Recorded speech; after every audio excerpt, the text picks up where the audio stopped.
students. Hope you all are fine and keeping up with your studies nowadays. Today, we'll start with your this year's PT syllabus, lesson number 8, Healthy Environment. There are different types of pollutions. We'll discuss each and every one in detail. First, we'll start with noise pollution. We have been discussing about physical and mental health. We have learned about what to eat, what not to eat, what to drink, and what not to drink, and what care should be taken in the choice of food and drink. In this context, let us learn something about environment. Today, life has been very hectic. The breakneck speed of life has many adverse effects on our environment. One such effect is noise. Man-made musical instruments have turned the naturally peaceful atmosphere into a very noisy one. Think of the things happening around you which create noise and uproar. Think about the industrial areas. All the devices including the radio, the tape recorder, the television and the loudspeaker, which is often used at marriage ceremonies, other celebrations, fairs and festivals, and also as a means of publicity and advertisement, have been invented to provide entertainment. However, we may find people who do not like the blaring sounds they produce. Unfortunately, our body has no such mechanism through which we can stop the noise from entering into our ear.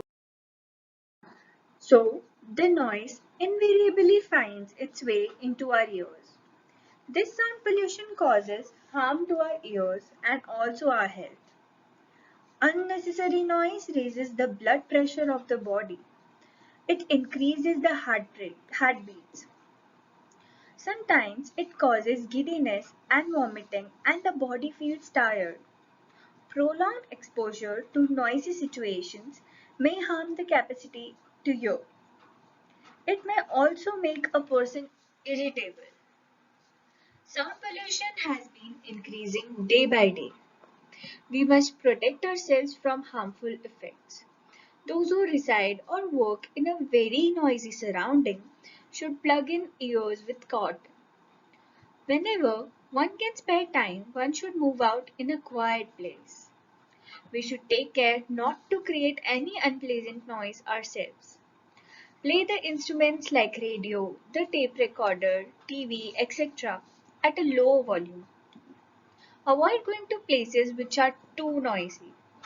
We may also collectively resolve to keep away from any such activities which may produce unnecessary noise. Think about the problem of sound pollution in the area where you live.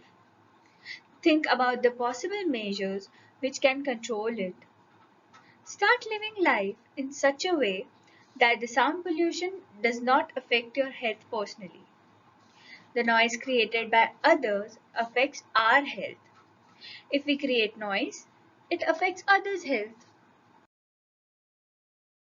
Next is water pollution. This also applies to the public health. People tend to become indifferent to everything that belongs to public or a community. Everybody uses public places. They may also spoil and pollute them, but nobody will care to keep these places clean, which will directly affect our health. Water pollution is even more harmful to the health than noise pollution. Take special care to ensure that you get clean drinking water.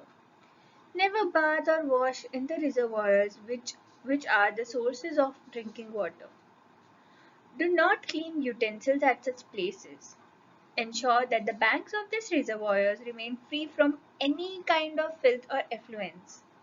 One should never bathe one's animals in these waters.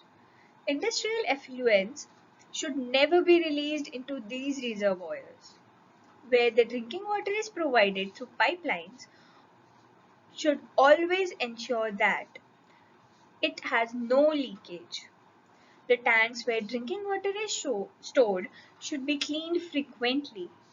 Scientific methods should be used for the purification of the water. The domestic containers for storing water should be kept clean. Drinking water should be strained first with filter. Use a small cup preferably with a handle or a ladle to draw water from the pot. Your hands and the glass should be very clean. All these precautions are for your own health.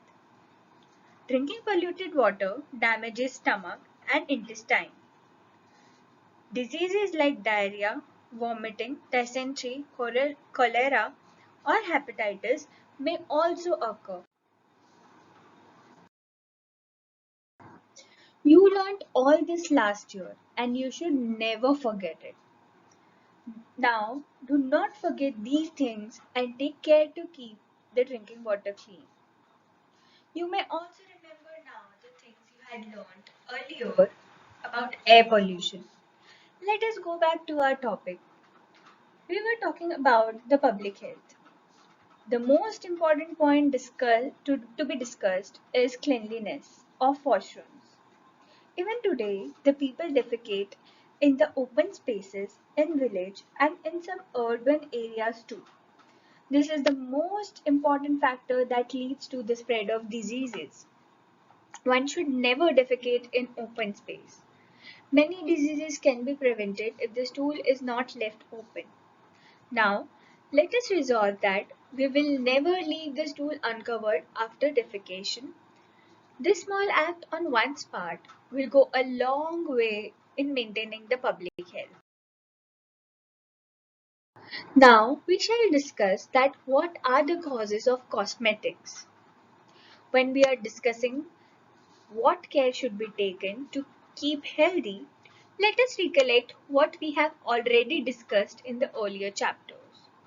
Cosmetics of substandard qualities harm our skin. Certain chemicals are used for preparing artificial cosmetics. Excessive or long-term use of these cosmetics definitely causes harm. The adverse effects of the cosmetics can be noticed in a very short time, whereas in some cases they take longer time. The skin turns black. Sometimes rashes appear on the skin. Besides the skin, the other organs of the body are also affected. These cosmetics are harmful to the health. Their use should be avoided.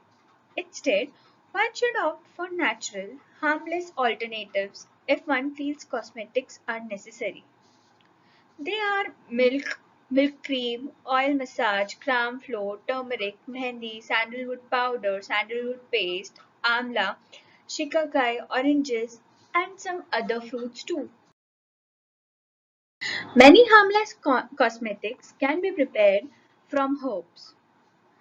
At the time of marriage, the relatives of the bride and bridegroom rub pithi, that is a specific kind of paste, on them. It cleans the skin, improves skin complexion, and makes the skin smoother and tender. Trees and vegetation are useful to us in numerous ways. Trees are our friends. Their importance is highlighted by calling them our life source.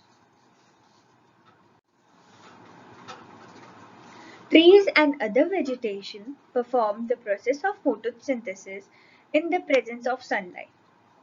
During this process, they use carbon dioxide and produce oxygen. Thus, by providing oxygen, which is the life source of all the living creatures, trees and other vegetation act as great benefactors of all of these. So, let us grow more trees so that we can have unpolluted air, remain healthy, and keep nourishing ourselves. Think how good it will be if everybody grows and nurtures at least one tree every year. So, here we come to the end of this chapter. Thank you. Stay safe and keep learning.